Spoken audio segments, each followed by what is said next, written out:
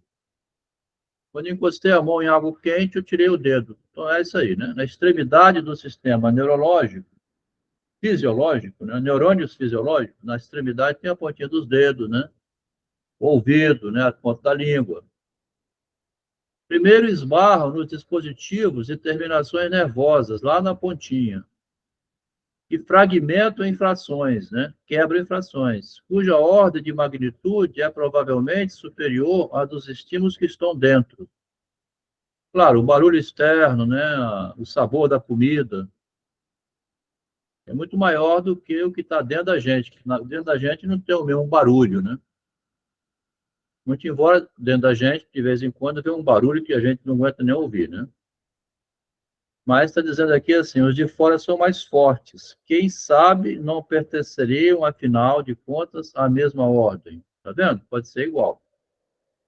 Aqui nos deparamos com o primeiro limiar. Abaixo de determinada quantidade, não se pode constituir nenhuma fração eficaz, de modo que a capacidade efetiva dos estímulos fica, até certo ponto, limitada a quantidades médias. Porque, assim, a gente tem um filtro, né? Se a gente fosse sensível demais ao que está no ambiente, você ficaria louco o tempo todo, né? Muita sensibilidade ao ambiente deixa louco, né? Então, aquela invasão externa, que você está na rua vendo a mulher pedindo esmola sentada na porta do supermercado ou do restaurante, se você começar, você chora. Você faz igual o Nietzsche lá em Turim, agarra o burro, né? O cara está batendo no burro, para o burro andar. Cavalo. E o Nietzsche abraçou o burro, não queria deixar que batesse, aí foi levado para o manicômio, né?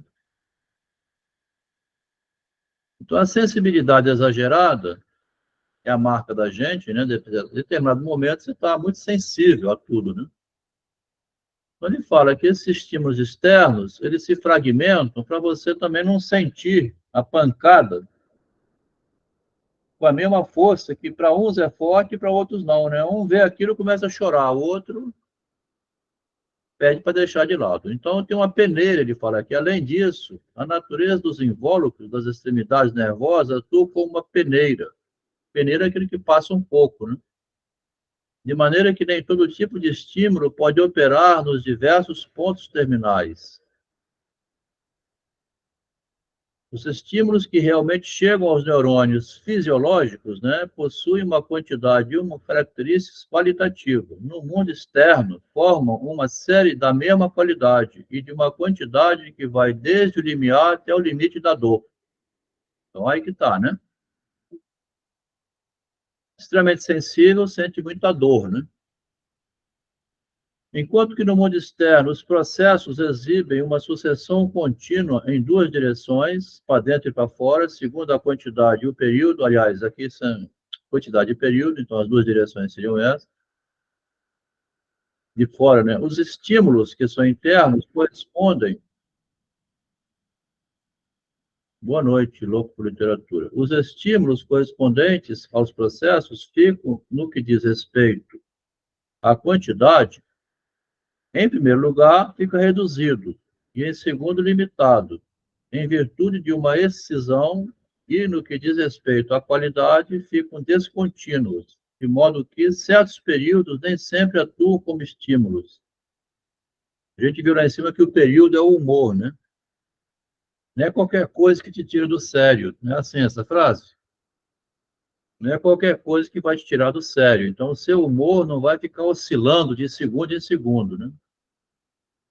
Aqui o Freud faz um desenho que ele põe assim, o mundo externo é contínuo, ó, continuadamente. Do lado de dentro são segmentos, ó, pedaços, né? Você escuta um barulho que te incomoda e a pouco esse barulho não te incomoda, não. O mundo exterior é contínuo, mas a pessoa filtra, não é sensível a tudo. Se fosse sensível a tudo, ficaria louca. Por isso a percepção é entrecortada, né? A gente está estudando aqui o animal humano, quer dizer, é tão interessante porque a gente sabe que o animal humano é isso que o Freud fala, né? A gente tem um humor variável, né? Tem hora que você está meio sensível, você dá esmola. Tem hora que você manda o cara que pede esmola pro meio da merda também.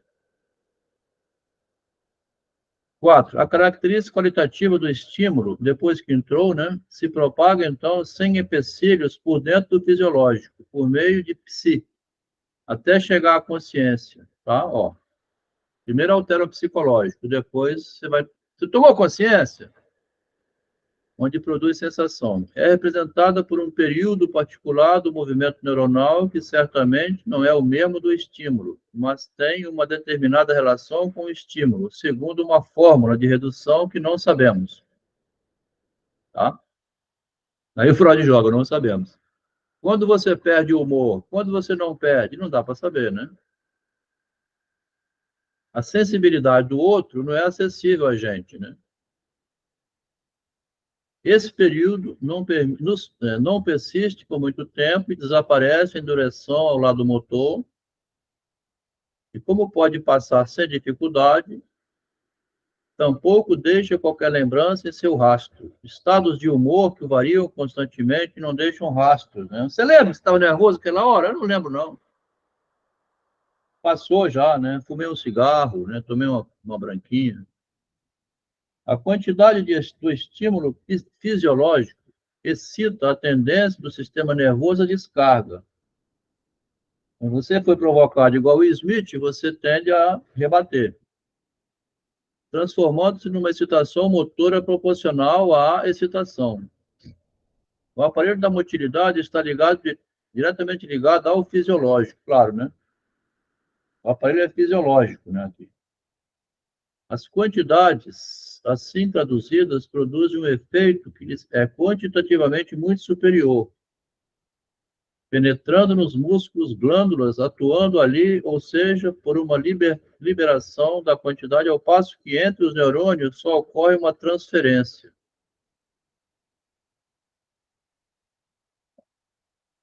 Além disso, os neurônios fisiológicos terminam nos neurônios terminam os psicológicos. Um emenda no outro, né? O neurônio psicológico, o Freud bota dentro da cabeça, né? Os fisiológicos são as ramificações nervosas que descem pelo corpo, né? Ele separou o fisiológico aqui dentro da mente, dentro do cérebro, né? Então, os fisiológicos terminam nos psicológicos, que recebem a informação vindo de fora. Para estes últimos, os psicológicos, é transferida uma parte da excitação, mas apenas uma parte, filtrada, né, como disse, uma fração, talvez, correspondente à magnitude de um estímulo intercelular, do mesma quantidade que roda por dentro da gente. A esta altura, pode-se perguntar se as quantidades internas transferidas para psicológico não aumentam em proporção à quantidade que passa pelo fisiológico. Será que é proporcional? De modo tal que um estímulo maior produz um efeito psíquico mais forte, tá?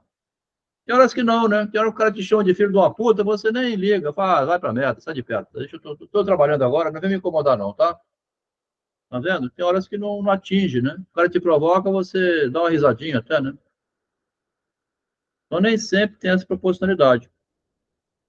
Aqui parece manifestar-se um dispositivo especial que, mais uma vez, mantém a quantidade de Q afastado do psicológico. Então, que interessante. Um dispositivo especial, né, que protege, tá? Para você não cair na provocação.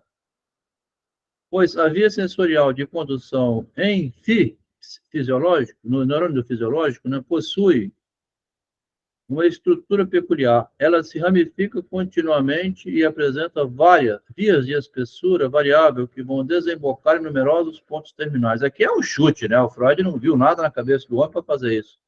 É um engenheiro fez um desenho, né? Isso aqui é um desenho. Mal feito, nesse caso, né? Mas chutado. Ele fala de espessura variável que vão desembocar em porque precisa de canalizar num tubo mais grosso, no mais fino, né? Alguns falam que o Freud utilizou a teoria da mecânica dos fluidos naquela época. Fala até isso dele. Se você procurar ver mecânica dos fluidos, vão dizer que o projeto é mecânica dos fluidos. Os estudiosos não estudam a coisa assim pelo psicológico. O Freud está fazendo é pelo psicológico, né? Pelo estado de humor, do aborrecimento. Não tem. Mas alguns veem mecânica dos fluidos. Provavelmente com o significado seguinte: é igual pegar a lija, ali, aquele tesouro, e começar a misturar tudo, né? Provavelmente com o significado seguinte: um estímulo mais forte. Aqui a Margarete, né, Margarete? Ficou aborrecida com aquele garotinho tão exposto a xingamento, mas depois ela percebeu: é só um jogo. Ah, então é só um jogo. Não é verdade, é uma ficção, né? Mas acontece na realidade, né? Na realidade acontece, né? De ter. Boa noite, Márcia, bem-vindo aí para o grupo. Então a ficção também acontece na realidade, né? Um estímulo mais forte segue uma via diferente de um mais fraco. Por exemplo, 1. A quantidade da excitação interna percorre unicamente a via 1. Aqui o Freud vai desenhar, está aqui, ó. Escorpião. Vamos pegar o escorpião, amigo do Freud. Hoje vai chegar o escorpião. Boa noite, escorpião. Olha que interessante o desenho do Freud, tá? Ele avançou no desenho, ele botou aqui assim, ó. 1, 2, 3. Alfa, beta e gama. Adriano, se você estiver acompanhando, vê que curioso. Parece que o Freud viu dentro da cabeça humana. Boa noite, Pedimar. Parece que o Freud tinha visto aquilo que surgiu 50 anos depois. Toda a ramificação dos axônios, né? Com os neurotransmissores aqui na ponta, ó. Tá? Via alfa, via beta, via gama. 1, 2, 3. Fez um desenho aqui, ó. Aqui está o neurônio, né? Aqui estão os axônios, os terminais nervosos, lá onde você sente o calor, o frio. E escreveu isso aqui, ó, no mapa dele, né? O mapa do tesouro, ó. A quantidade interna percorre unicamente a via 1. No ponto terminal alfa, transformará uma fração em psicológico. A quantidade interna, a excitação que está rodando por dentro, né? O Freud lembrava também que ele gostava de fumar um cachimbo para acalmar esses neurônios todos, né? A quantidade não transmitirá uma fração dupla, né? O dobro não transmitia o duplo. Se você tiver um grito, o dobro mais forte, ou uma excitação, o dobro mais forte, não vai passar o duplo para dentro, né? O dobro não passa, é um filtro, né? Uma fração dupla em alfa, mas poderá passar também pela via 2, que é mais estreita. Por isso que tem o mais largo e o mais estreito que ele fez lá, tá vendo? Não passa por alfa, que é mais largo, mas passa por beta, que é mais estreito.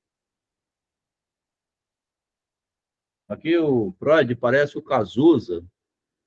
A nicotina aumenta o foco, nessa é boa, hein, Adriano? Parece que o Freud imita o Cazuza, fazendo aquele segredo de liquidificador, cheio de cocaína. Porque ele botou uma pancada de neurônio alfa, beta, são mais neurônios ainda, tá? Agora apareceu alfa, beta, gama, né? Tudo neurônio, ó. Ele vai dando nome assim, aleatoriamente, né? está desenhando um computador, né? Tão interessante é que ele põe aqui aquela placa que descobriram dezenas de anos depois, que é a placa do transistor, ó. Esses contatos que são depois das sinapses, é bom a gente já ver, né? Quem lembra do capacitor, quem estudou um pouco de eletrônica, né? Depois a gente volta lá. Porque são segmentos, né? Não são contínuos. Por aqui dá para ver, ó. Aqui são contínuos, aqui são segmentos, termina em pedacinho, ó. Tá? Esse é o desenho, para quem conhece um pouquinho de eletrônica, eletrotécnica, que já fez física, né? Estudou a física, aqui é a simbologia do capacitor, termina em duas barrinhas. Não tem contato, não. Porque quando não tem contato, acumula energia nesse ponto aqui, ó. Para dar o salto, né? No mundo externo é contínuo, mas dentro da gente tem um salto. Salto de humor, né? Chamado período. Então ele está aqui, parece que bem doidão, né? O Cazuza, Freud, fazendo aqui, ó. 3QN abrirá a via estreita. Então, 2 não transmite porque é mais estreita, mas o 3 vai abrir, ó. Então, ele cria um terceiro grupo, né? Que é o 3. E a transmitirá também por gama. Aí passa pelo neurônio gama, né? Circuito gama aqui, ó. 3. Agora, ô Marcos, vou te falar uma coisa, hein? Sem lanterna nenhuma, sem microscópio potente, sem ver dentro da cabeça. Como é que o Freud foi se arriscar a fazer esse desenho? Por isso que ele não quis publicar. Ia chamar de doido, né? Não quis publicar, né? Como é que vai publicar isso aqui, gente? Ô, Freud, onde é que você viu esse monte de neurônio, rapaz? Alfa, beta, gama, mais estreito, mais largo. O que passa mais quantidade, o que passa menos. Transmitirá gama, né? E assim é assim que a via única de fisiológico fica aliviada de sua carga. De qualquer maneira, ele está encontrando a maneira de botar para fora aqui os demônios, né? A maior quantidade em φ será expressa de fato pelo fato de ele investir, né, vários neurônios em psi, em vez de um só. Os diferentes investimentos de neurônio podem, nesse caso, ser mais ou menos iguais. A tudo isto, aqui em espanhol, a tudo isto, a investidura singular dos neurônios φ podem, φ mais 1, φ 2, φ 3. É muito técnico, né? Eu vou deixar de lado porque é um chute que ele deu, ficou guardado, né? Desse modo, o psicológico é investido a partir do fisiológico. Isso aqui é verdade, né? O fisiológico invade o psicológico. Em quantidades que são normalmente pequenas. A quantidade da excitação, ó, de que, né? Do fisiológico se expressa no psicológico por enredamento. Olha aqui, ó, Roberto. Lá no grupo, um dia você falou do enredamento. Acho que foi o Davi, né? O David Braz sumiu, nunca mais veio. Você fica enredado, ó, por enredamento. Entra no enredo da história, né? Sua qualidade se expressa topograficamente, uma vez que, segundo suas relações anatômicas, os diferentes órgãos sensoriais só se comunicam através do psicológico com determinados neurônios fisiológicos. Mas o psicológico também recebe investimento do interior do corpo. Isso é o que interessa, ó. O psicológico recebe informações, investimento que vem de dentro. A angústia, né? E é provável que os neurônios fisiológicos devam ser divididos em dois grupos. Os neurônios do páleo, do manto, né? Que são investidos a partir do fisiológico, e os neurônios nucleares, investidos a partir das vias endógenas de condução, internamente. Por que alguém desperta do coma? Por que cai no nocauteado? Por que emudeceu? Perdeu a realidade, né? Ficou mudo. Por quê, né?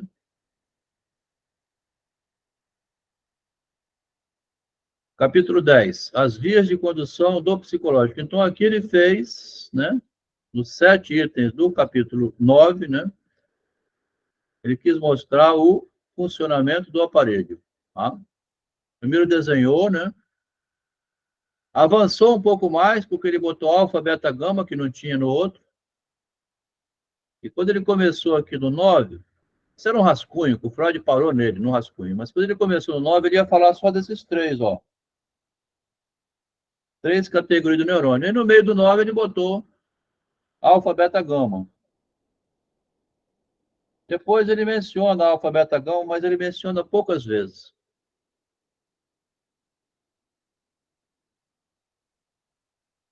Então, vai para o 10 agora, né? As conduções dentro do psicológico, tá?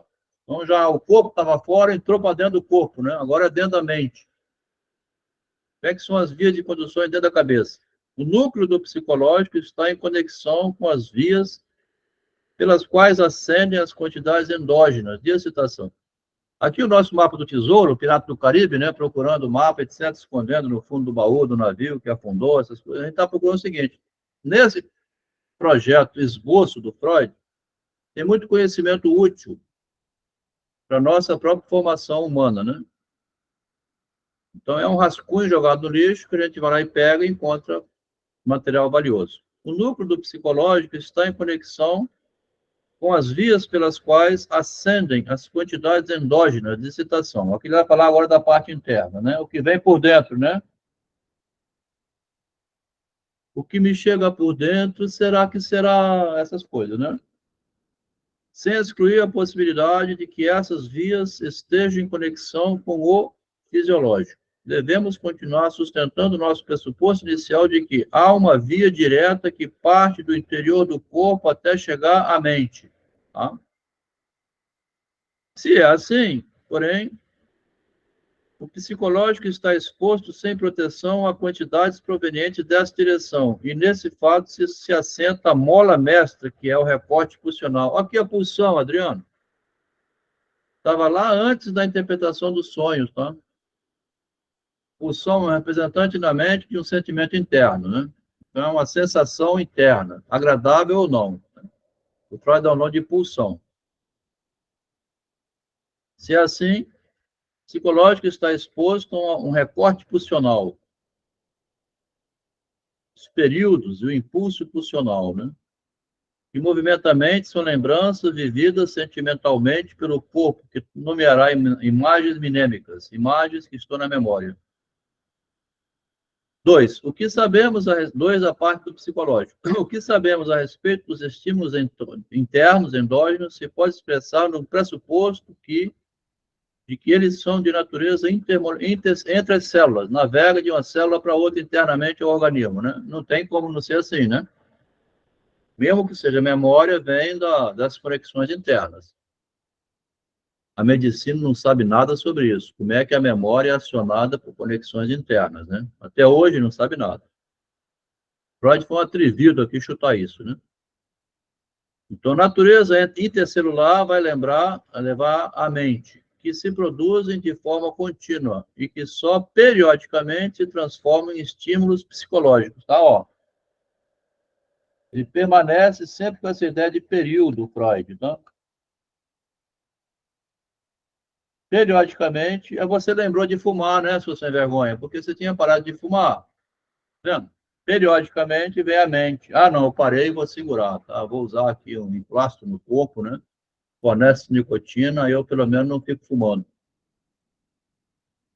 A ideia de sua acumulação é inevitável, e o caráter intermitente de seu efeito psicológico exige a ideia de que, em sua via de condução psicológica, eles enfrentam resistências só superadas quando há um aumento de quantidade, né? Você está excitado, né? As vias de condução, portanto, são compostas de segmentos múltiplos, tendo uma série de barreiras de contato intercaladas até chegar ao núcleo mental, ó. Chegou à cabeça, né? Assim, acima de determinada quantidade, porém, elas, que são excitações que vêm de dentro, atuam continuamente como estímulo que o corpo nunca desliga, né? Como é que se o corpo nunca desliga, tem hora que ele acende na cabeça e tem hora que ele continua esquecido, tá? Interessante?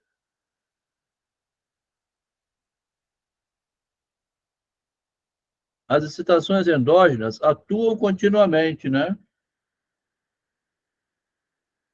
Só que tem horas que aumenta, é quando está faltando comida, por exemplo, que é a fome, né? Aí vem a fome, né? Ou sexo, tem um mês que você não transa com ninguém.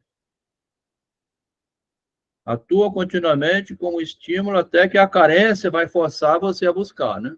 E vai falar mais na frente do desejo. E cada aumento de Q é percebido como um aumento do estímulo psicológico, tá? A carência vai forçar isso aqui, ó. Chegar um instante que você vai sair buscando igual um biruta. Isso implica, então, a existência de um estado em que a via de condução torna a recuperar sua resistência. Aqui, vou dar um saltinho para o Machado também, tá? Talvez não seja o melhor lugar para isso não, mas como que esse momento interno,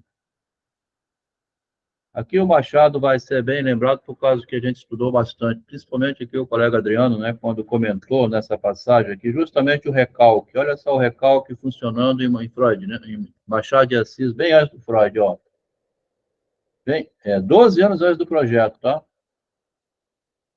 Cantiga de Sponsales. Ah, se Mestre Rumon pudesse, seria um grande compositor. Ele queria ser um grande compositor. O Mestre Rumon era Gal Costa. Tipo, só canta lindo, mas não fez nenhuma música, tá?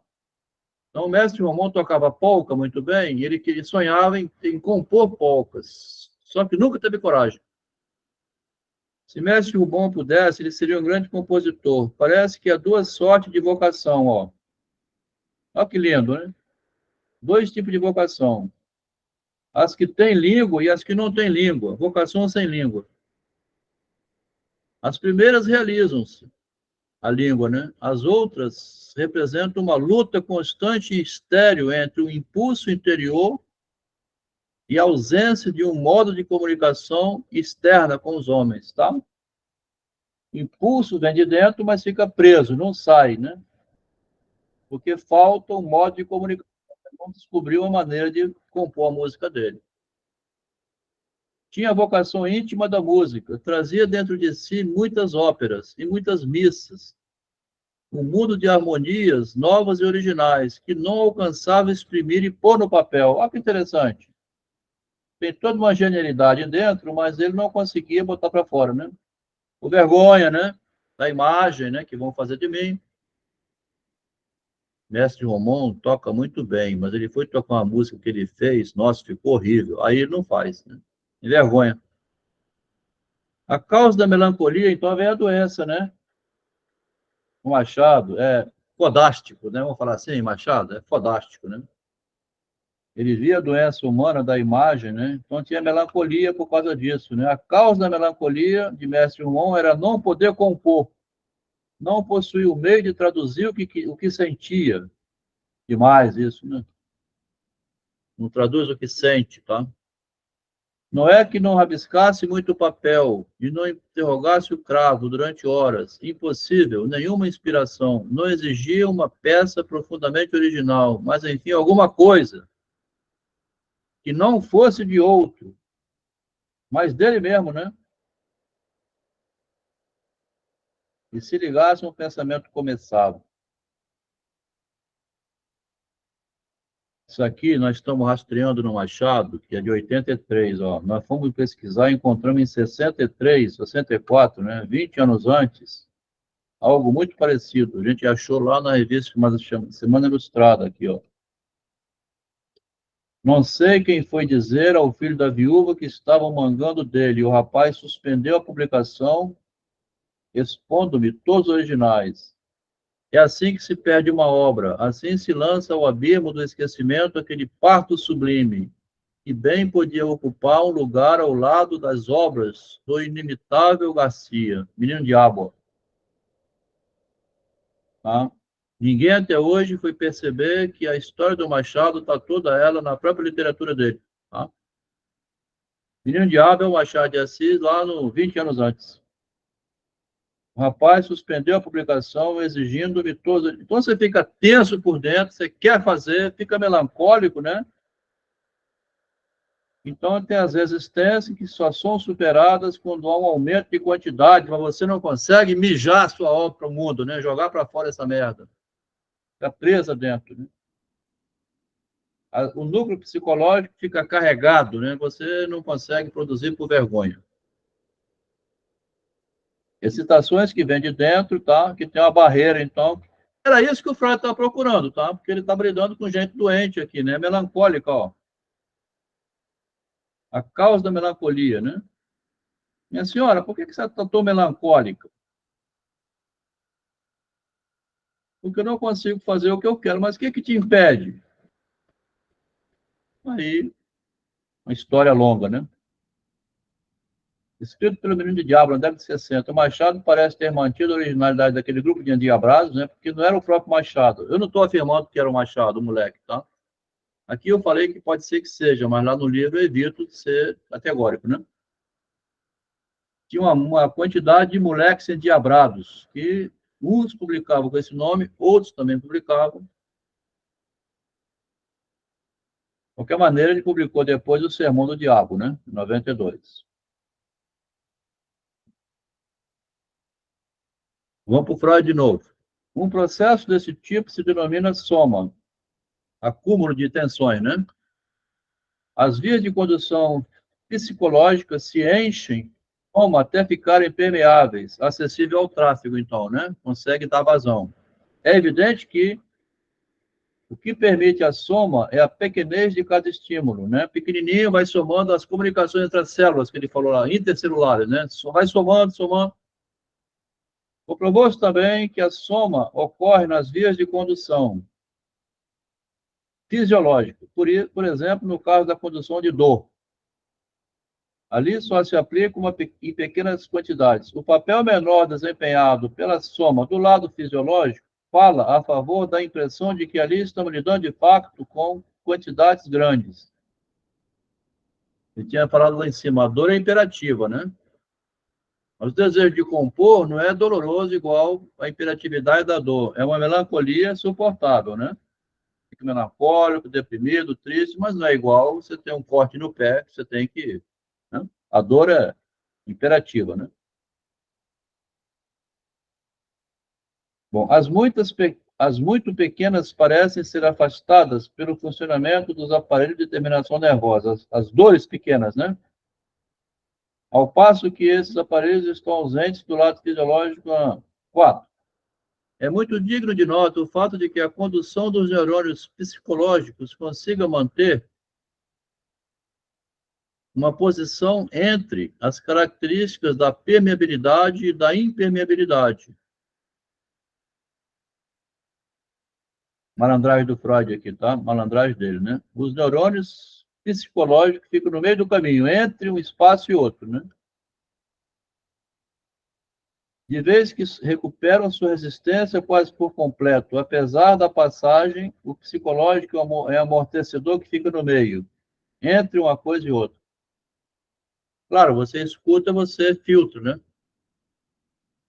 Isso contradiz totalmente a propriedade que atribuímos aos neurônios psicológicos, de ficarem permanentemente facilitados pela passagem de uma quantidade. E como esclarecer a contradição?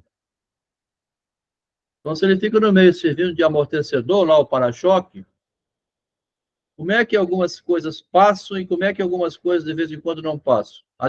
5. Admitindo que a restauração da resistência depois da passagem de uma corrente é uma característica geral das barreiras de contato. Tá? Que assim, você está com medo de dirigir, né? Com medo de dirigir, aí você dirige. Aí aquela resistência toda, o medo, diminui. Da próxima vez, você vai dirigir com mais facilidade, né? Você enfrenta uma injeção, né? A cada vez que você vai tomar injeção, vem o medo da primeira injeção, mas, de repente, você já está acostumado. Admitindo que a restauração da resistência depois da passagem de uma corrente é uma característica geral das barreiras de contato. Então, passou uma corrente, restaura a resistência, né? Mas você não tinha superado? Eu tinha, mas eu estou com medo de novo. Se assim for, não haverá muita dificuldade em conciliar. O Freud está falando da ambiguidade humana também, né? Você não é tudo automático assim, né? Você conseguiu da outra vez, mas agora não estou conseguindo mais, não. Tô com medo. Por quê? Porque eu tomei um tombo. Se assim for, não haverá muita dificuldade em conciliar isso com o fato de que os neurônios psicológicos são influenciados pela passagem da quantidade no sentido da facilitação. Precisamos apenas supor que a facilitação restante após a passagem da excitação consiste não na supressão de toda e qualquer existência, mas numa redução ao mínimo remanescente necessário.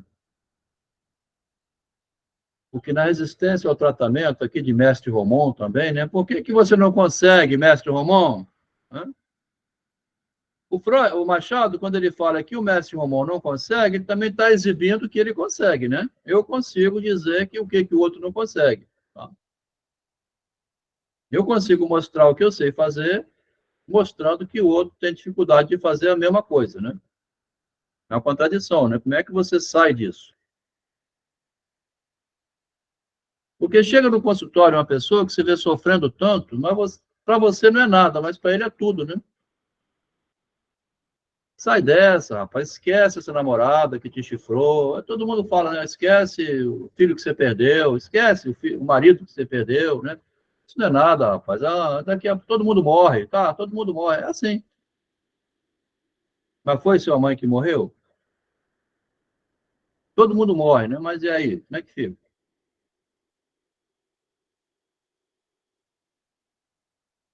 Então, tem um problema do medo, da resistência, né? As perdas, né? A resistência é vencida, e então então adquire tráfego, por exemplo, quem tinha medo de dirigir, consegue dirigir, depois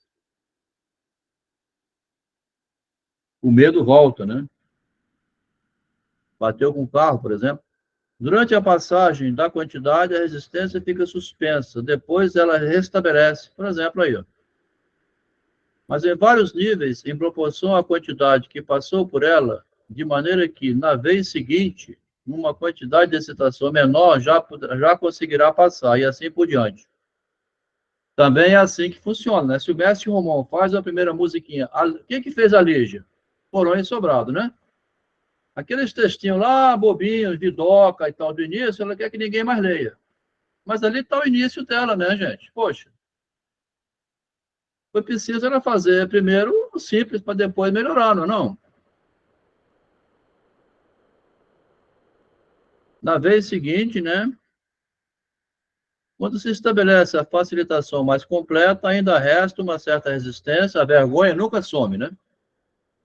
Que é igual para todas as barreiras de contato e que também requer o aumento das quantidades até um determinado limiar antes de permitir sua passagem. Sempre você vai ter vergonha. O Caetano Veloso perguntaram uma vez ali, o Caetano, por que você não faz música igual Terra, Terra ou Tempo, Tempo? Porque eu penso que eu faço.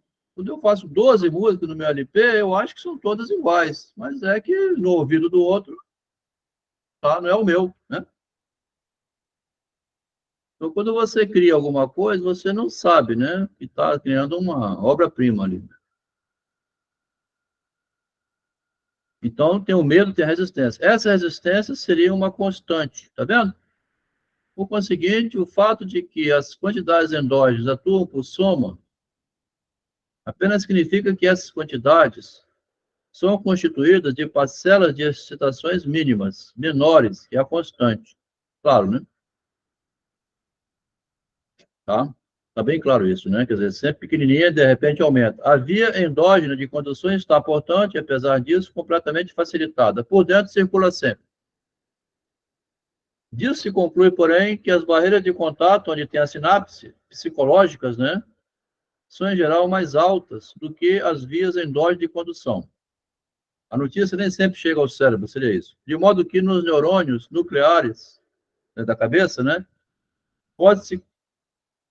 possa produzir-se uma nova acumulação das excitações. No momento em que a via de condução é reajustada, né, nenhum limite adicional é fixado para essa soma.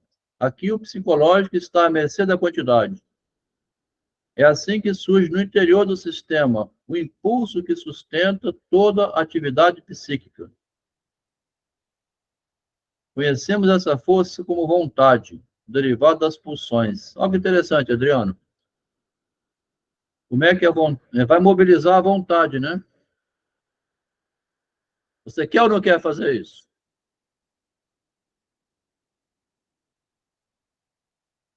Tá? Então você está com medo, né, de fazer, como respeitar a lei ao mesmo tempo em que, para não ser autista, é preciso ir contra a lei, né? Aqui vem o Adelmo, ó. O impulso a agir pelo perverso, igual o garotinho lá, o Plácido, né, que vai roubar a fruta mesmo sabendo que é proibido. Então a vontade vai empurrar ao ato, né? Depois você se arrepende ou você sabe que sofre, mas é necessário, tá? A vontade seria o querer decidido depois de analisar os pós e contras. Isso aí, né? A vontade seria o querer decidido depois de analisar os prós e os contras do desejo. Que maravilha de definição, hein? Eu vou copiar aqui e salvar aqui no meu WhatsApp. Tem algumas coisas que no meio da fala, igual do Marcos da última vez, também salvei lá no meu WhatsApp. Um minutinho que eu vou botar aqui. Essas falas espontâneas, elas são as mais ricas, né? Depois se perguntar ao Adriano, fala aquilo que você falou, não sei falar de novo, não. A vontade seria o querer decidido depois de analisar os prós e contras do desejo. Aí pronto, aí você vai à luta, né? Analisa os prós e os contras e parte para frente, né? Mas por que você foi fazer isso? Aí, pô, perguntou, já era. Já fiz, está feito. Aqui é o Júlio César atravessando o Rubicon, né? Júlio César, você não foi muito doido atravessar o Rubicon, não é? Eu fui, mas eu atravessei. Derivado das pulsões. Então você tem esse reajuste permanente que você recalcula, né? Tiro ou não tiro a blusinha para ficar peladinha para ver se ele se interessa por mim? Tiro ou não tiro? Tiro ou não tiro? Aí, puf, tirei a blusinha, fiquei peladinha, ele se interessou por mim, ao meu marido. Tá vendo? As barreiras de contato psicológicas, né? Faz você infringir a lei. Aqui que surge do interior do sistema o impulso que sustenta toda atividade psíquica. É bonito isso, né? Vem uma quantidade interna e é agora que eu vou ficar pelada. É agora que o id vai superar o eu, né? O eu vigia o id. Mas o id vai e invade a realidade. Aqui é a parte mais bonita do Freud, do projeto, é esse aqui, tá? Aqui é o bebezinho, mamando, né? A experiência da mamada. Para as mulheres aqui é importantíssimo, porque elas que vão cuidar de quem depois fica autista. Nós estamos trabalhando no preventivo do autismo, né? Depois que ficou, vai procurar os fonoaudiólogos, técnicos, aí vai botar na estimulação. Aí já ficou, já era. Nós estamos vendo como é que faz para evitar, né? O enchimento dos neurônios nucleares no psicológico. Então, aqui nós estamos no experiência de satisfação. Um dos capítulos mais importantes do projeto. O enchimento dos neurônios nucleares no psicológico terá como resultado uma propensão à descarga. Boa noite, Mel. Chegando às 9 horas, mas chegando a tempo ainda. Boa noite, Adelmo. Obrigado por ter vindo, né? Você está negócio de trabalhando à noite, é isso?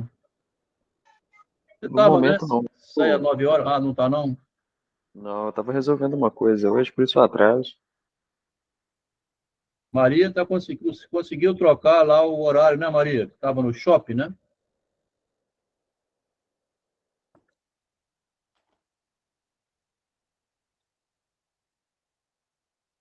Maria saiu da reunião? Vou perguntar. Indiscretamente perguntei, Maria saiu da reunião? Será? Não sei. Bom, vamos para frente. O enchimento dos neurônios nucleares no cérebro, né, psicológico, terá como resultado, nuclear é sempre cérebro aqui, né, nuclear psicológico. Terá como resultado uma propensão à descarga, uma urgência que é liberada pela via motora. Então a premissa está aí, colocada, né? Encheu a cabeça, quer liberar. A experiência demonstra que aqui a primeira via a ser seguida é que conduz a uma alteração interna. Tá?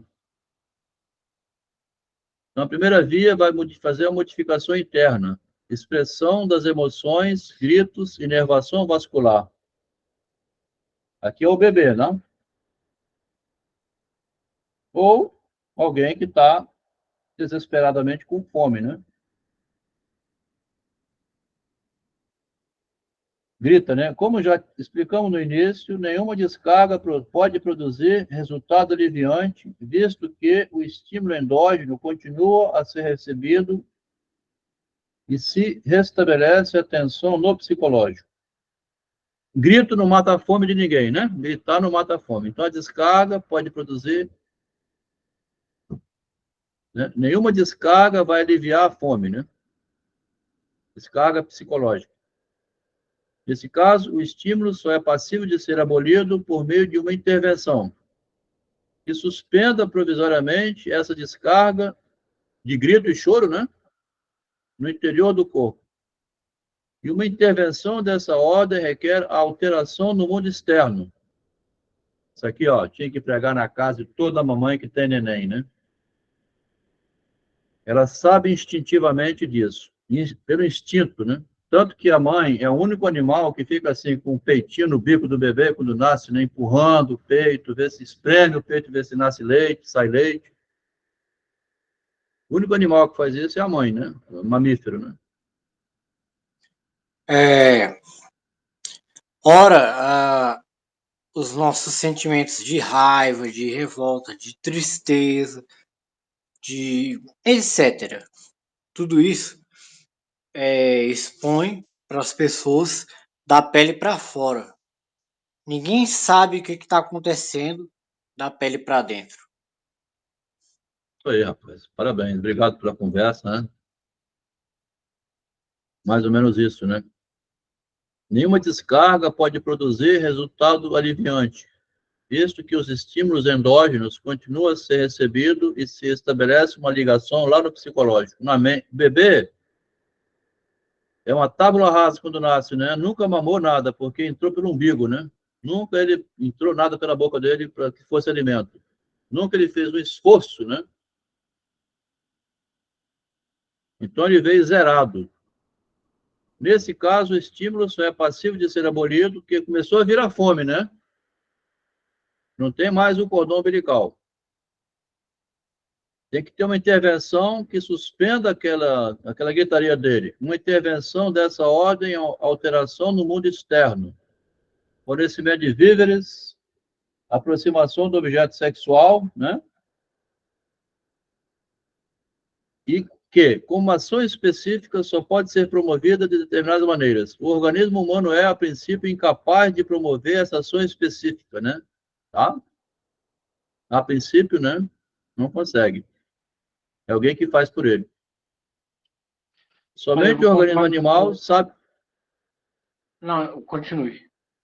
Somente o organismo animal sabe se virar sozinho quando nasce, tá?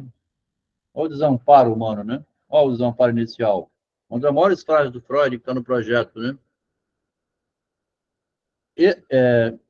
Ela se efetua por ajuda alheia. Daí que vem a ajuda alheia, ó. Fudeu, né, bicho? Aí fudeu, porque você criou o dependente, né?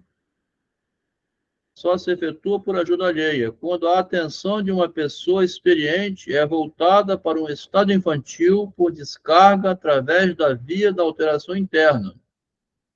Essa via de descarga adquire, assim, a importantíssima função secundária da comunicação, tá vendo? A comunicação é uma função secundária que é adquirida nesse instante. E no original está em itálico, né? Justamente uma função importantíssima. O desamparo inicial dos seres humanos é a fonte primordial de todos os motivos morais. O desamparo inicial do bebê, né, permanece até hoje no adulto. Ah, a Leila aqui hoje, ela não veio, né? O desamparo inicial daquele bebezinho lá, que apavoradamente quer comer para não morrer, é a fonte primordial de todos os motivos morais posteriores, né? Você fica eternamente dependente dessa alimentação que vem de fora. Então, nós estamos lendo aqui o Tentar ser 11, o mais rápido. experiência e satisfação. Fala, Freud. Pode Pode falar, rapaz. Continuando. Então, 2.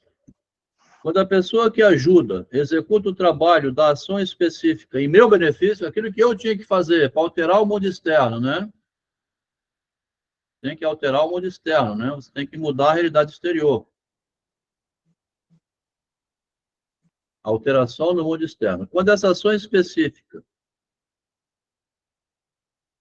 quando a pessoa que ajuda executa o trabalho da ação específica no mundo externo para o desamparado, este último desamparado fica em posição, por meio de dispositivo reflexo, de executar imediatamente no interior do seu corpo a atividade necessária para remover o estímulo endógeno. Uma vez alimentado, é por dentro que vai resolver o problema, né?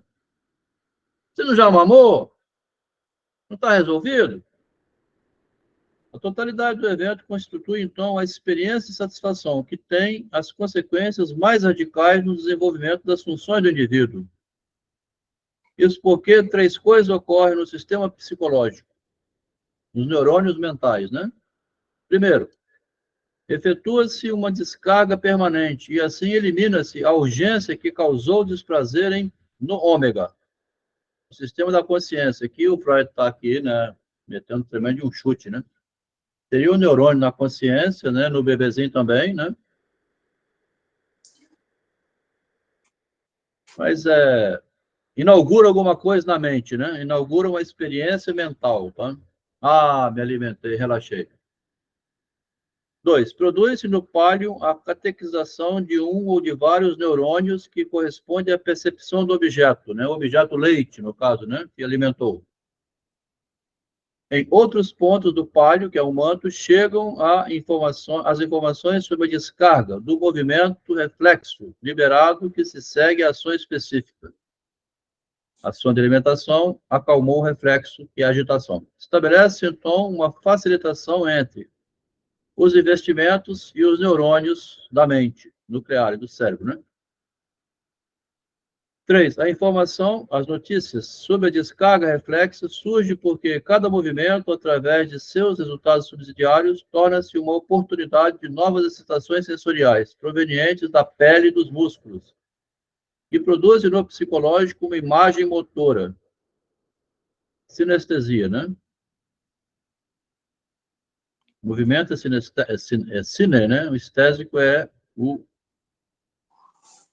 que acalma. A facilitação, no entanto, se forma de uma maneira que nos permite uma compreensão mais ampla do desenvolvimento psicológico.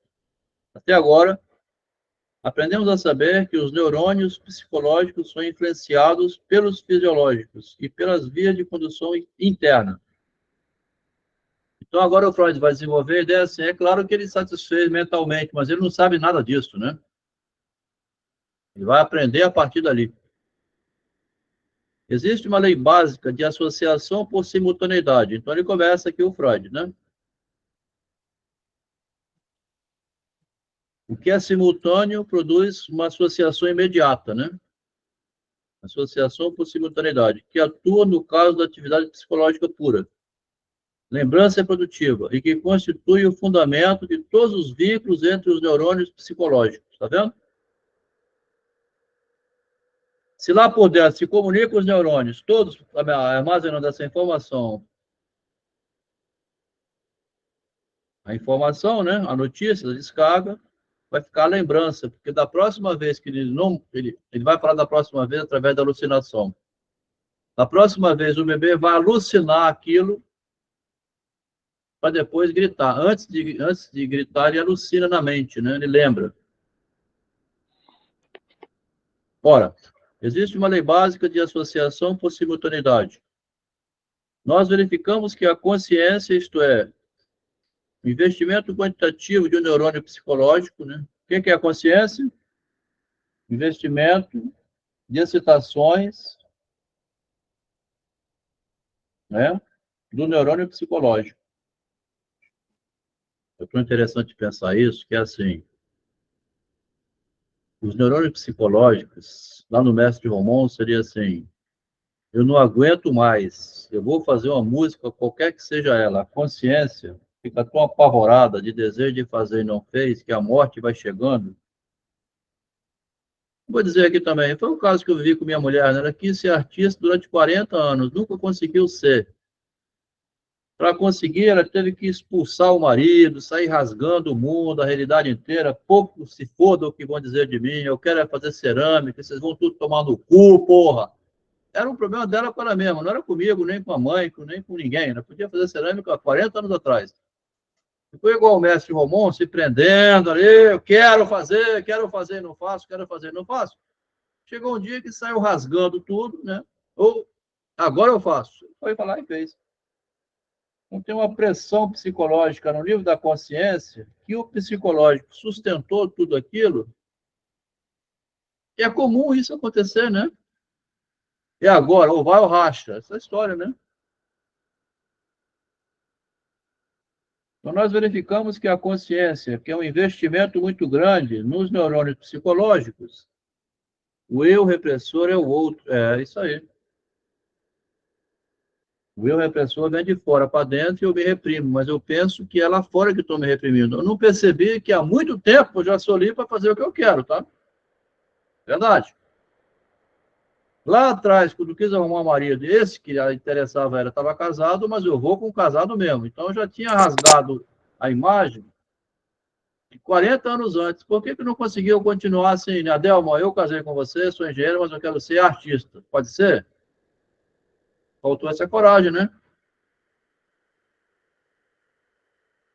Vamos tocar para frente. Nós verificamos que a consciência, então, é um esforço grande do psicológico que a consciência fica segurando, né? Para não infringir a lei.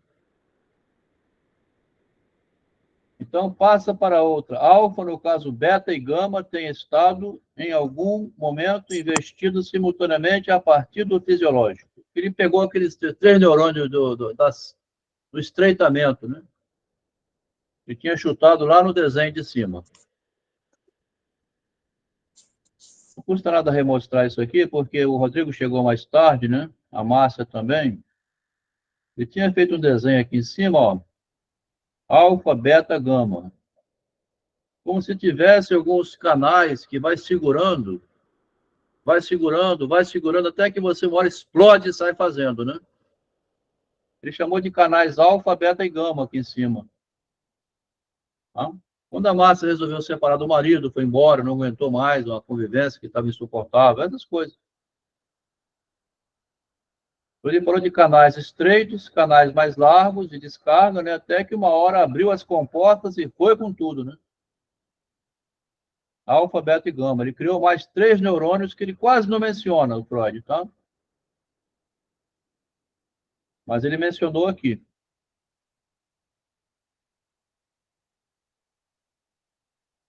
Alfa, beta e gama.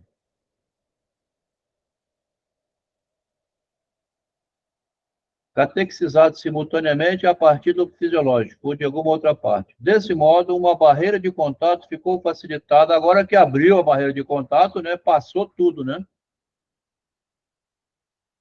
A barreira de contato, né, abriu as comportas. Ela foi, né, separou. Agora a Marta, inclusive, está em São Paulo, participando de congresso. Ela vai virar uma grande artista na área de cerâmica, né? Foi reprimida há 40 anos.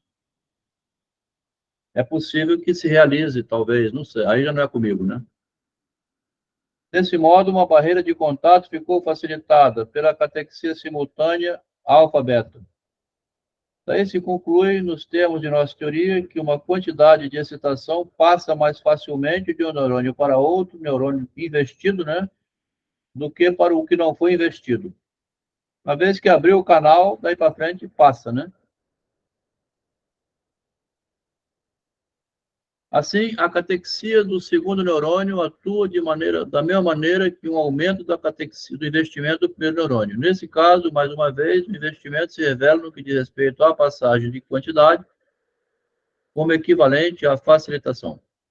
É um teorema do Freud, praticamente. Ele tinha escrito esse teorema lá em cima, né?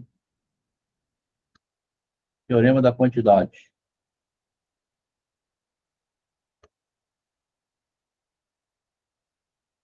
Uma vez que abriu o caminho, está facilitado, seria isso. A quantidade, né, a pressão interna vai, até que rompe e passa, né? Aí abriu o caminho. Aqui, portanto, travamos conhecimento com um segundo fator importante para a determinação do curso que segue uma excitação.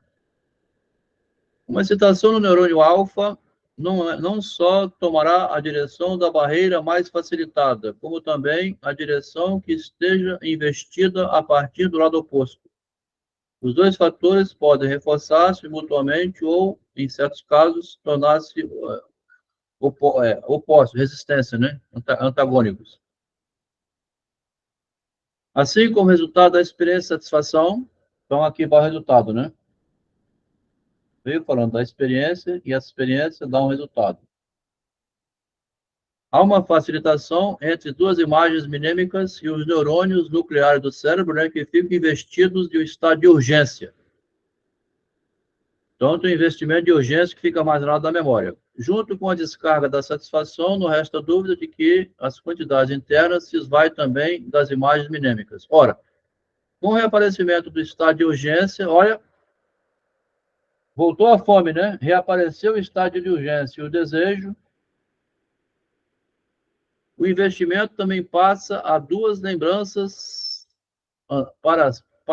as duas lembranças, reativando-as. É provável que a imagem minêmica do objeto será a primeira a ser afetada pela ativação do desejo. Essa frase é pequena, tá? Mas parece também uma das mais belas frases do texto, tá? Primeiro investe na imagem, que é a lembrança, o saudosismo, a recordação, né? Tá? Do objeto que você não tem, objeto perdido ou que ainda não botou de volta na mão. A saudade dela, a saudade da fome, é o que vem, né? A carência, tá? A imagem na mente, né, do objeto será a primeira a ser afetada, tá? Quando ativa o desejo, ativa através da imagem na mente, tá? Aqui está o segredo do amor, né? Muito usado pela mulher também para manipular com o homem, não é verdade? A imagem na mente, a imagem do objeto que está na mente será primeiro a ser afetado pela ativação do desejo.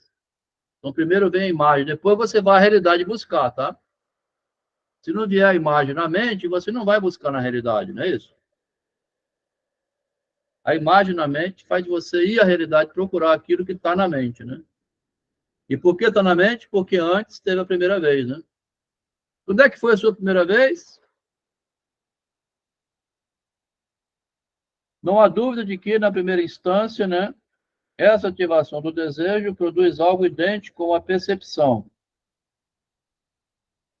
Ele vai discernir entre percepção e memória.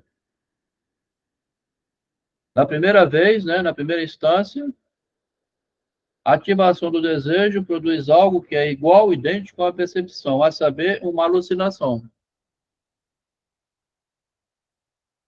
Tá? Então, você vê na mente um objeto que não tem na realidade ainda, mas está alucinando, né? A alucinação é tão violenta no alcoólatra que para de beber que ele vê barata na parede, ele precisa acalmar o espírito bebendo a purinha, né? A ativação do desejo produz uma alucinação, né, uma imagem mental muito forte. Quando uma ação reflexa é introduzida em seguida...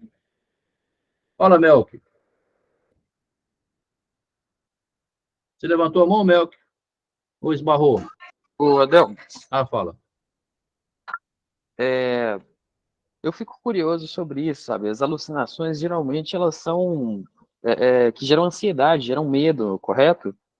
Eu já passei por situação semelhante na época da abstinência de drogas. Só que, no caso da abstinência das drogas, era mais um surto psicótico, eram mais delírios de grandeza. Mas eu me recordo que eu passei também por uma abstinência de sertralina, que era um remédio antidepressivo, e eu ficava muito ansioso, às vezes escutava alguém chamando, coisas do tipo, isso gerava muito medo. Por que a alucinação ela gera medo ao invés de remeter ao desejo de retomar o uso do remédio ou da bebida alcoólica, por exemplo? Isso sou eu para dar resposta precisa quanto a isso. Agora, sim, se a alucinação está na mente, quer ver uma alucinação que eu tive hoje? Vou falar aqui. Tem um parque público em Vitória que eu botei 2 banners pendurados nas árvores. Quando eu estava para ir embora, alguém que estava do lado falou assim: Adelmo, está vindo um guarda ali. Vê a lei, tá vendo? Olha a lei. Aí nós fomos saindo, o guarda chegou, perguntou: vocês têm autorização de botar isso aqui? Aí eu falei assim: não está vendo ali embaixo que está escrito que vai ser um lançamento do livro na Biblioteca Estadual? É para disseminar a cultura, rapaz, revitalização do centro. Aí fui embora. Aí entramos na catedral para escutar uma missa. Aí escutei essa pregação do João, que a gente leu aqui antes. Que a palavra, você não pode desrespeitar o outro, né? Mesmo que seja um guardinha. Rapaz, aquilo passou um delírio na minha mente, assim, uma alucinação. De 40 anos atrás, quando saímos pichando aqui Guarapari inteira, com um monte de balde de tinta, madrugada de 10 da noite às 5 da manhã, pintamos todos os muros, vote no PT, vote no PT, vote no PT. No dia seguinte, o juiz aqui eleitoral chamou lá na sala, mandou, chama esse rapaz para vir aqui. Rapaz, vocês deram um banho na cidade aqui, só se fala nisso. Quem foi que passou a noite aqui, pintou todos os muros de Guarapari, com tinta vermelha e preta? Foram vocês? Eu não sei se foi a alucinação que eu tive, Melk, mas eu sei que eu estava na missa escutando o compromisso com a linguagem, né, e com respeito ao próximo. Voltei lá no Parque Moscoso, falei com o guarda, conversei com ele, tudo de novo. Será que é necessário tirar? Né?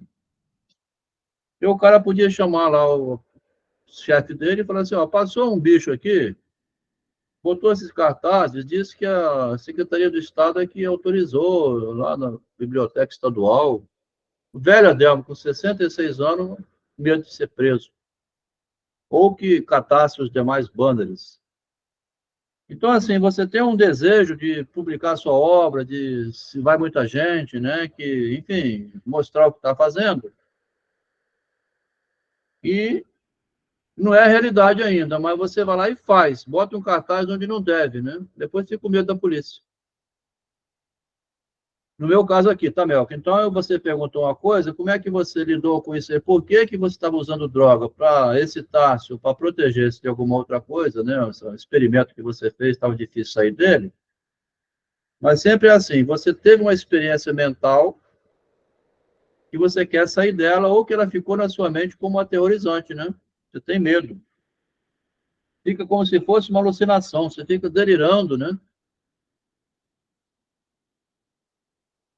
Então, essa parte aqui, que é o capítulo 11, né?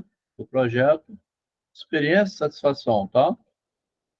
Você teve uma experiência de satisfação, você quer repetir essa experiência. Aqui essa experiência, então, de satisfação, que você quer repetir. Não deixe de ser sempre isso aqui, meu, aqui, ó, o desamparo inicial dos seres humanos é a fonte primordial de todos os motivos morais, porque você tem uma satisfação e você quer repetir. Primeiro você repete alucinando na mente o objeto, o seio, né? O seio. Ou alucina uma relação sexual, aí você vai procurar até achar, né? O que você quer. Para Adelmo, seria também o desamparo daquele caos onde, quando não existia uma sociedade, a necessidade de criar os valores morais e essa castração psicológica? Não deixe de ser, né? Porque a castração é desejada também. Você precisa ter medo da lei, né? Senão você não tem limite, né? Mas a sociedade organizada é aquilo que bota os limites de volta, né? A tese de doutorado do Jacques Lacan, O Crime das Irmãs Papin. 2 irmãs, tá? Que é assim, as 2 irmãs trabalhavam para uma família muito rica, burguesa, em Paris. Um dia o casal ia saindo para o teatro, informaram as 2 irmãs. parece que reclamaram que o terno não estava passado, a roupa que queria sair não estava pronta, aí deu uma bronca e saiu assim mesmo. As duas se prepararam. Quando os dois voltaram, elas degolaram os dois, mataram os dois. O delírio a dois, que chama o Lacan. E quando a polícia chegou, as duas estavam na cama, lá com as facas sujas de sangue, não se importaram com lavar, esconder o corpo, fizeram um crime bizarro. O Jean-Paul Sartre, que é sociólogo, filósofo da sociologia do marxismo, ele sai defendendo o seguinte: isso é a vingança do pobre contra o rico. Tá? As duas empregadas domésticas foram humilhadas, né? E a revolta levou ao crime. O Jacques Lacan não usa esse critério, não. Ele fala que é o delírio, a dois, né? Assim,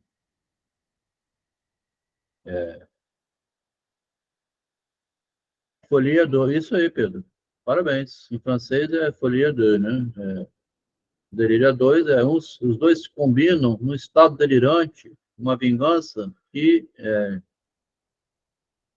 Aí o Jacques Lacan avança dizendo o seguinte: depois que foram presas e cada uma com uma cela diferente, elas duas normalizaram completamente. A prisão ajudou a estabelecer o limite da lei. O delírio que tinha antes sumiu, nunca mais teve. Na prisão foram duas mulheres completamente normais. Então, a prisão acalmou a loucura. Botou dentro de uma grade, pronto, estou contido, né? Eu não represento mais perigo para mim mesmo. Fala, Mel. Ô, Adelmo, isso me lembra do Psicologia da Massa do Eu, de que quando duas pessoas se unem ali, quando as pessoas se unem, seja um ódio em comum, seja um amor ao líder em comum, elas sentem elas entram em uma espécie de estado hipnoide, né, onde a consciência é um pouco desativada, desligada. É isso aí. Né? Parabéns pela lembrança. Eu não tinha feito associação. Rapaz, você tem que vir mais vezes. Você tem uma cabeça aberta assim para associar ideias. Você já leu Psicologia das Massas, agora trouxe uma associação que para mim tinha passado reto, que eu não tinha percebido. Mas ficou ótimo o seu comentário. O ser humano comum, então, igual meus filhos, quando teve 2014 aqui, passeado contra a Dilma, saíram quebrando a cidade inteira, jogando pedra na vidraça.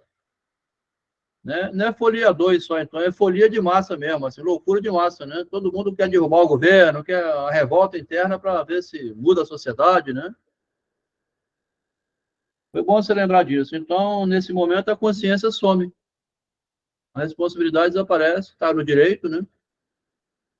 A ativação do desejo produz algo idêntico a uma percepção, uma alucinação de liberdade, então, né? E vai à realidade e quebra tudo. Também tem esse lado, né?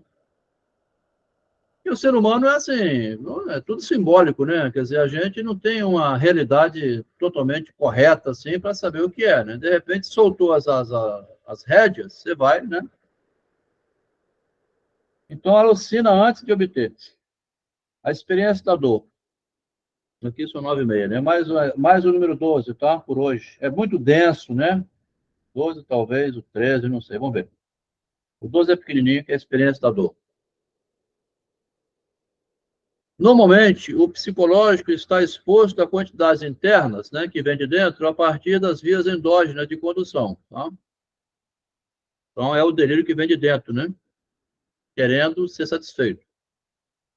Atinge a mente. E, normalmente seria isso. Agora, de modo anormal, que seria contrário àquilo, né?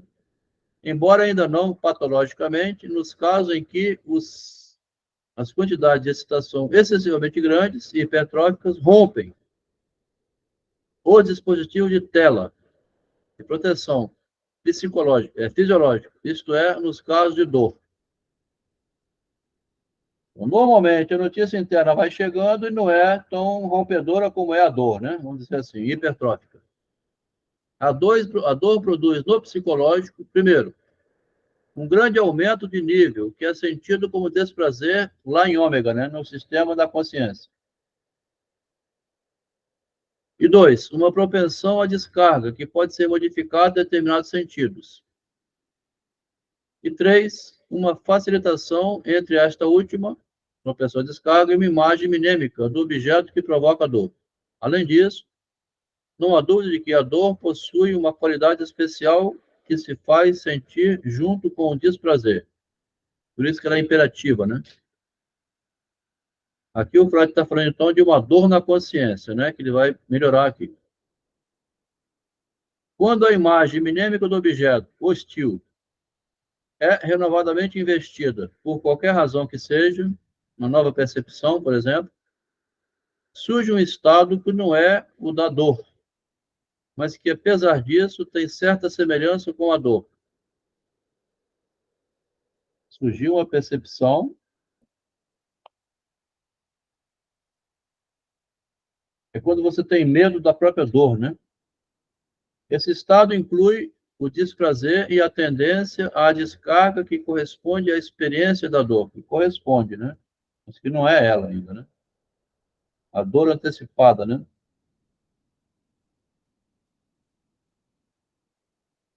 Como desprazer significa aumento de nível, deve-se perguntar qual é a origem. Na experiência da dor, propriamente dita, era a que externa e ruptura que elevava o nível do psicológico. O medo, você vê um incêndio, né? Você tem medo. Na reprodução da experiência, no afeto, a única quantidade adicional é que, quando está falando aqui, então, é da reprodução, né? Não é a mesma experiência. Nova percepção. A única quantidade adicional é a que investe na lembrança, então, né? A reprodução vai lembrar primeiro.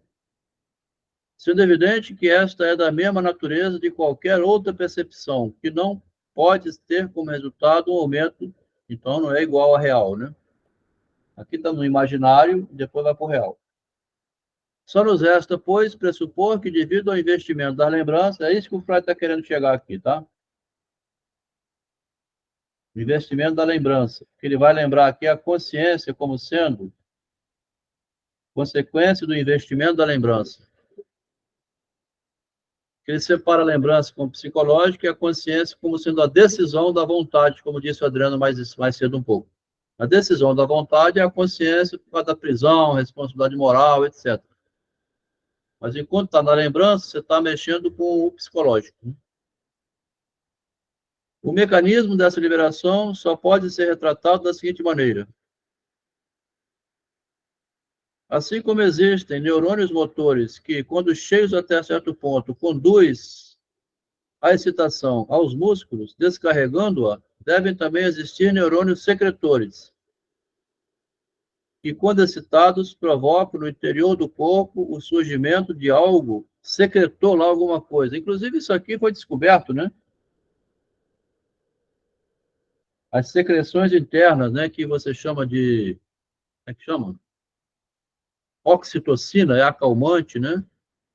Noradrenalina, esses neurônios que vão secretando substâncias que vão atuando nas sinapses e que vão ou excitando ou acalmando, né?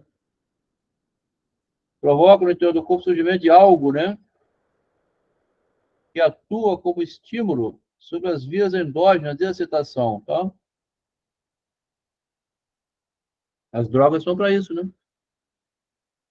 Neurônios que, dessa forma, influenciam a produção da excitação endógena e, consequentemente, não descarregam essa excitação, mas fornecem-nas por vias indiretas. A esses neurônios, eles chamam de secretores, ele vai dar o nome, a oxitocina é o transmissor do amor, é o leite também, né? Chamaremos de neurotransmissor-chave. É evidente que eles só são excitados a partir de certo nível com o psicológico. Como resultado da experiência de dor, a imagem do objeto hostil adquiriu uma facilitação excelente para esses neurônios chaves, em virtude da qual a facilitação se libera então desprazer no afeto. Essa hipótese intrigante, mas indispensável, é confirmada pelo que ocorre no caso da liberação sexual. Ao mesmo tempo, somos forçados a suspeitar de que os estímulos endógenos, em ambos os casos, consistem em produtos químicos, cujo número pode ser considerável. Como a liberação do desprazer pode ser extremamente grande quando existe uma catexia bastante insignificante da lembrança hostil, Pode concluir que a dor deixa atrás de si facilitações especialmente abundantes.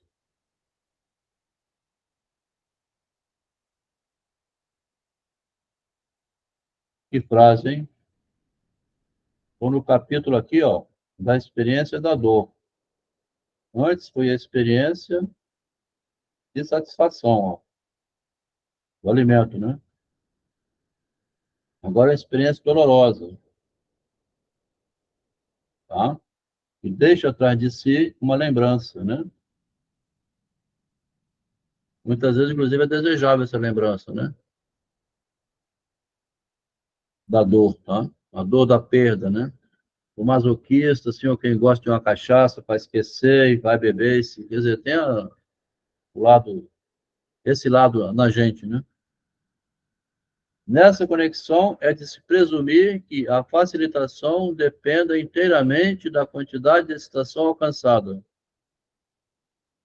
A facilitação depende, né? Abrir caminho facilitando vai depender da quantidade que está dentro armazenado em excitação, né? Vai abrir caminho ou não. De modo que o efeito facilitador de 3 vezes a quantidade seja muito maior do que 3 vezes. Afetos e estado de desejo. 20 para as 10.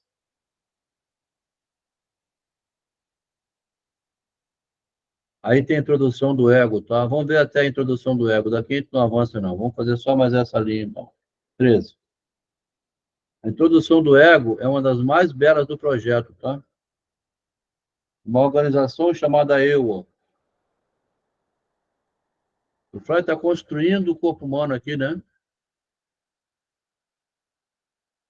Devido a coisa sistematicamente repetida, o ego deve, portanto, ser definido como a totalidade dos investimentos psicológicos. Tá? Olha que lindo, ó. A totalidade dos investimentos psicológicos vai formar o eu. As marcas, né? Todas as marcas existentes antes vão fazer surgir o eu, né? Seja experiência de satisfação ou experiência de dor. Né? Ah, que bom, mamou, dormiu. Deu um tapa na bunda dele, né? E vai provocar outro tapa, porque também é bom, né? É um limite. É o das irmãs Papã lá, né? Foram presos, acalmou. Toda aquela loucura. Mas antes de chegar ao eu, ele vai criar aqui o que o Adriano tinha lembrado antes, que é a vontade de burlar a lei, né? A vontade também de se autoafirmar, que o mestre Romão nunca conseguiu. A minha feminista lá, que não conseguiu ser artista nunca. Então tem um desejo reprimido que quando ele vem também é um perigo, né? Você vai criando seus filhos numa redoma muito presa, chega uma hora que ele também sai vazando para o mundo, né?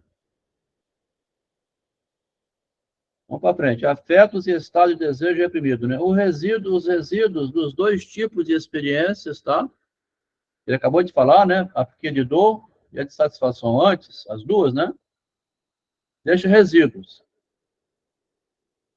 Que acabamos de examinar são os afetos e os estados de desejo. Então, esses dois resultados são produzidos tanto pelo estado lá de cima da satisfação e agora da dor.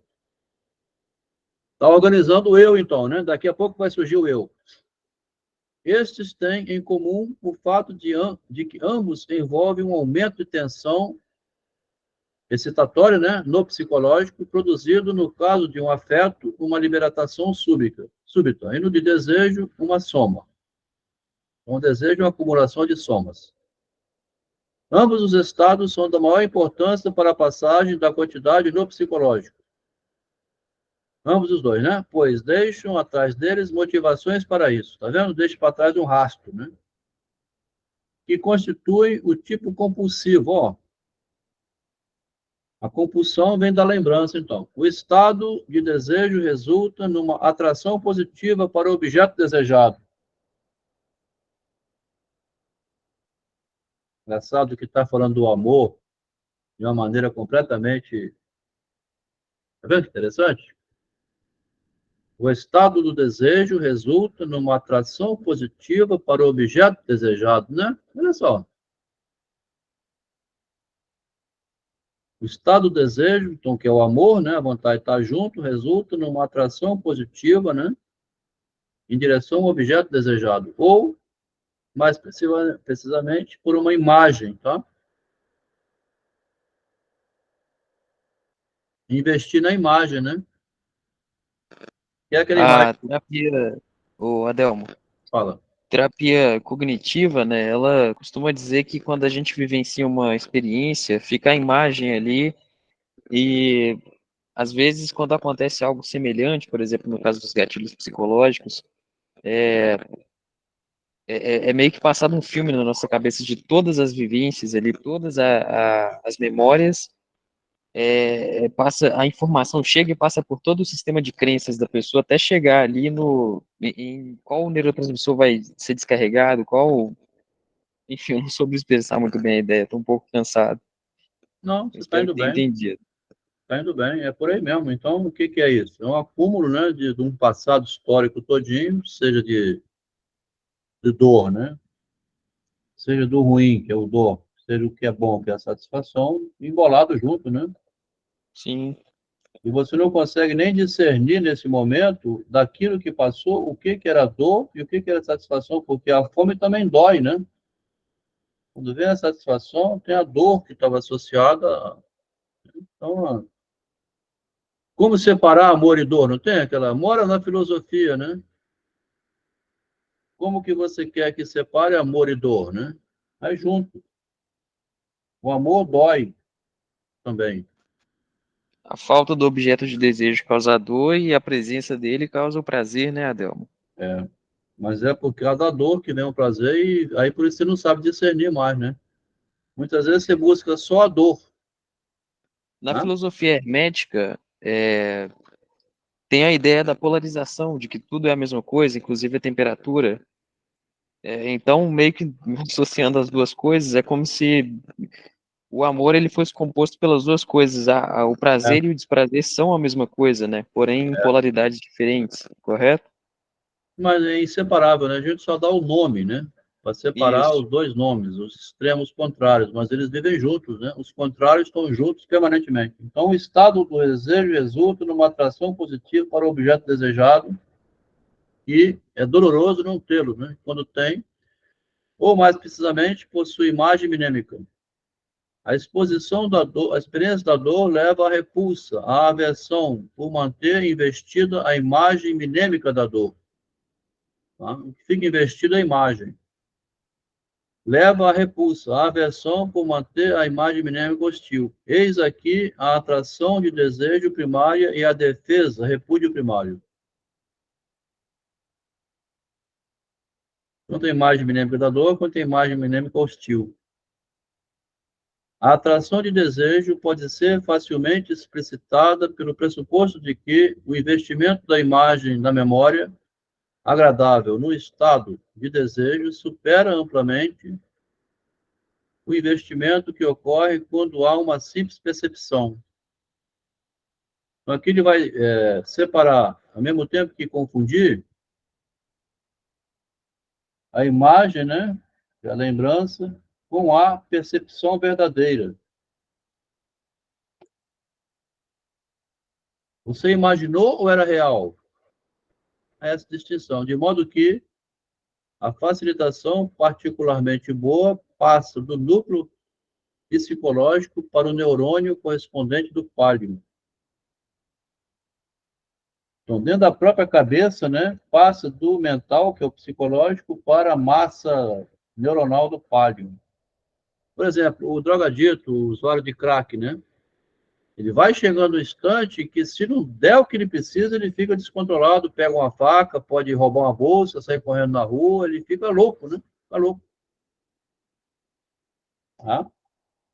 A imagem que não vem nunca, mas que está precisando, transforma em percepção real, pega lá uma bolsa, sai correndo com dinheiro, vai procurar a droga de qualquer maneira, porque ele precisa, né? Alucina completamente. É mais difícil explicar a defesa primária ou recalcamento. O fato de a imagem minêmica hostil ser regularmente abandonada o mais depressa possível pelo investimento. Então, você abandona porque está recalcado, né? E você se salva, então, de fazer um crime porque foi abandonada a imagem, né? O recalque é uma salvação, então, né? A aparição do estado do fato das experiências primárias. A aparição de outro objeto no lugar do objeto hostil foi o sinal para o fato de que a experiência da dor estava terminando. E o sistema psicológico, pensando biologicamente, procura reproduzir o estado psíquico que assinalou a cessação da dor.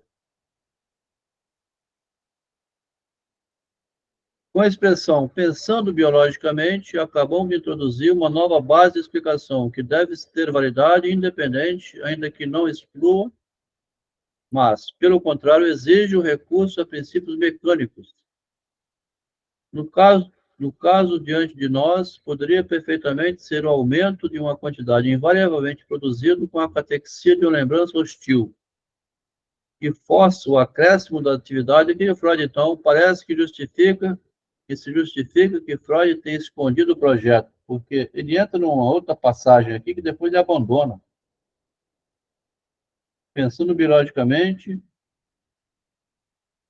com a expressão pensando em introduzir uma nova base de explicação,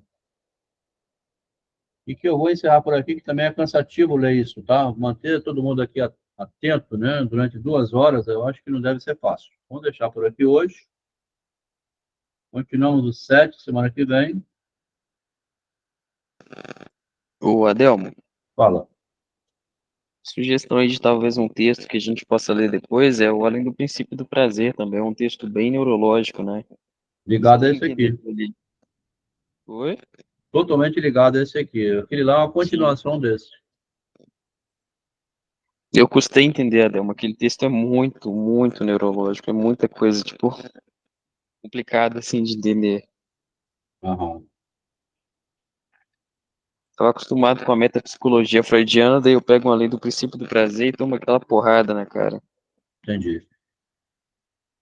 A base de todo o pensamento de Freud está aqui no projeto, que ele deixou na gaveta e não jogaram fora, por sorte que nós publicaram, né, posteriormente. Projeto publicado em 1950, 11 anos depois que Freud morreu. Mas ele deixou o segredo dele todo aqui, né? A construção agora do ego, tá?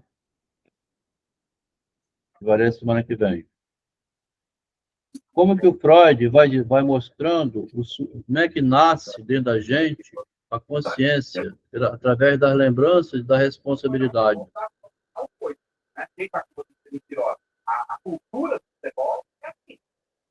10 para as 10, 7 para as 10, né?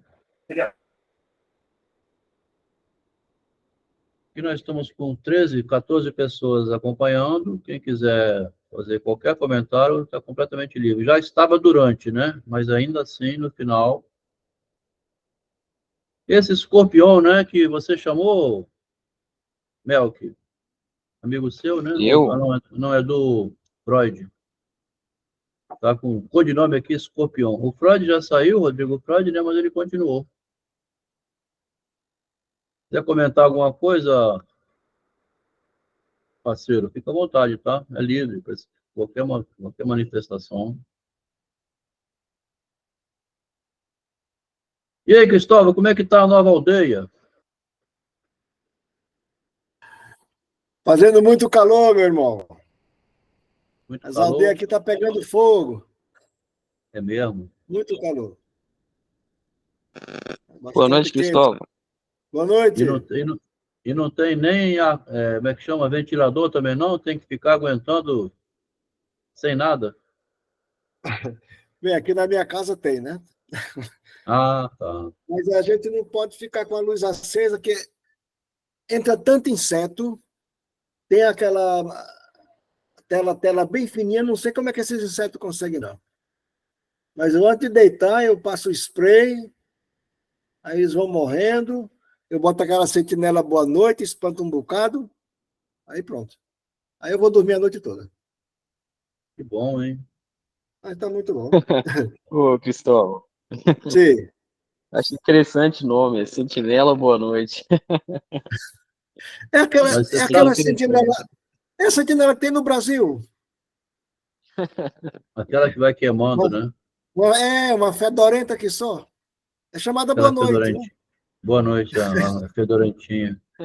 Ô, Melk, Gostei do nome. Oi. o Cristóvão estava na Guiânia, tá na Estou. capital, Na Georgetown, capital. né? Estava no Georgetown. Aí recebeu de presente uma promoção, e, né? E morar numa aldeia distante da capital.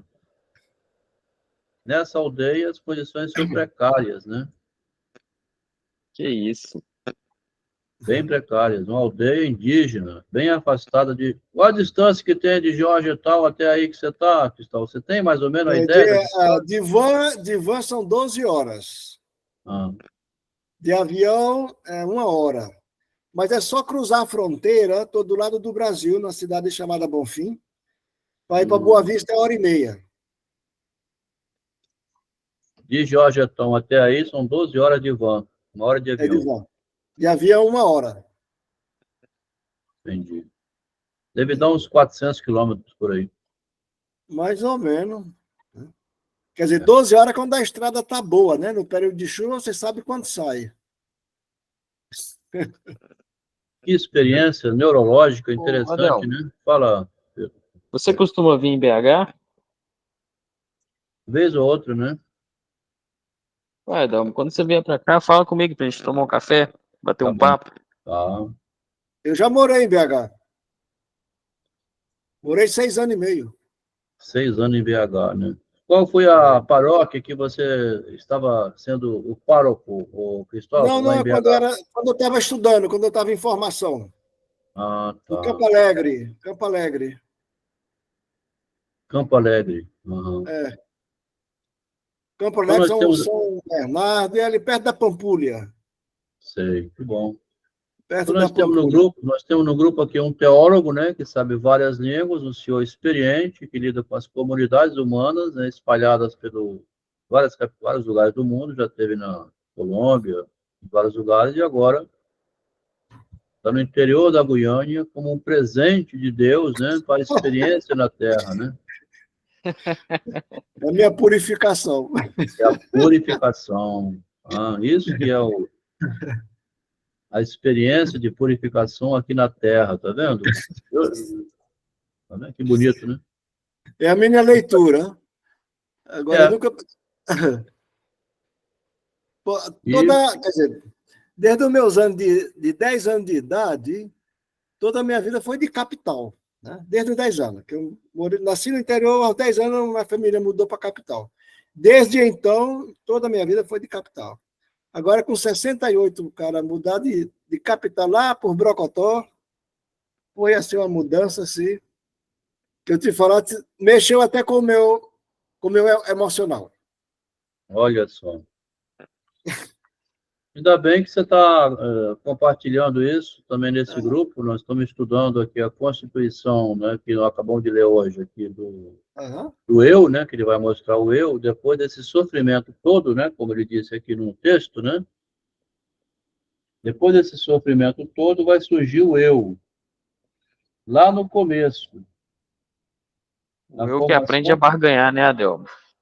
Aprende a barganhar. Então, essa formação do eu, que ele vai dizer, a introdução do eu, né, uma organização chamada eu, continua sendo vivida pelo nosso companheiro Cristóvão, já na maturidade, tá vendo?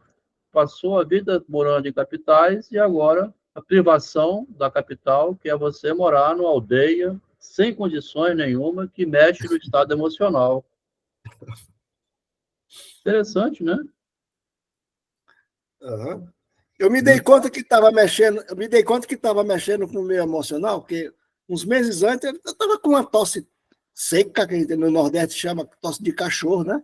Eu disse, espera aí. Eu me lembrei de Anaó. Eu disse, isso aí é histeria. Aí passou. Aí, dias depois, comecei a ter falta de ar. Dava até dificuldade para dormir. Eu disse, não, isso aí é ansiedade. Passou. Quase um mês, no domingo passado, uma família me convidou para almoçar, eu fui. Quando eu voltei, estava com 3, 4 semanas com diarreia. Eu disse, peraí, diarreia sem dor de barriga, cólica, e eu não sinto nada. É diarreia nervosa. Aí passou. Por isso que eu digo, mexeu com o meu emocional. Que quando eu reconhecia que a ficha caía, Aí desapareciam os sintomas. Rapaz, não, mas como é que chama? Disfuncional estaria se não mexesse com nada, né? Tudo neutro, né? Zen e tal. Aí seria problemático, né? É bom que mexe, né? É até bom que mexe, porque está sinalizando no corpo, né? Aham. Não poderia ser neutro o suficiente para não sentir nada, né? Também aí era exigir Verdade. demais, né? São as Pois é. experiências que nós... É aqui a função do conhecimento. Isso aí. Então, esse é Aham. para o nosso colega que está acompanhando, né? André e a Cleidmar, que a gente vai dar boa noite, né? Juliana, para acompanhar, assim, como é que é trágica a experiência humana, até num senhor de idade, que está sendo feito bullying, né? Ô, Cristóvão, estou fazendo bullying com você com quase 70 anos, e você está me aguentando. Ai, ai, ai, ai, ai. Isso é bullying, né? Os superiores Pois. estão fazendo bullying, né? Vamos fazer uma experiência com o Cristóvão, ver se ele aguenta. Ele aguenta. É, coisa, Pois né? é. Valeu, colegas. Boa noite, tá? Ô, Ok, Marcos, boa noite, boa semana a todos. tem um Que comentário a Deus fazer abençoe a aqui. todos. Você quer sair de Curitiba para ir lá para o interior do Paraná, Marcos, fazer uma experiência? Se fala alguma coisa. Pessoal, desculpe incomodar, boa noite, obrigado a todos, tá? Vão desligando, né? Obrigado, Margarete. Obrigado, Loucos por Literatura. Obrigado, Pedro. Boa noite, pessoal. Boa noite, Cleidmar. Boa noite, Roberto. Boa noite, Boa noite, Escorpião. Você abraço. depois escreve alguma coisa aí. Qual é o Boa seu noite, nome? Adel. Boa noite, Mel. Qual é o seu nome, Escorpião? Não vai escrever não, nem o nome. Escorpião tá muito ruim esse nome, hein? Isso aí. Encerrando a gravação.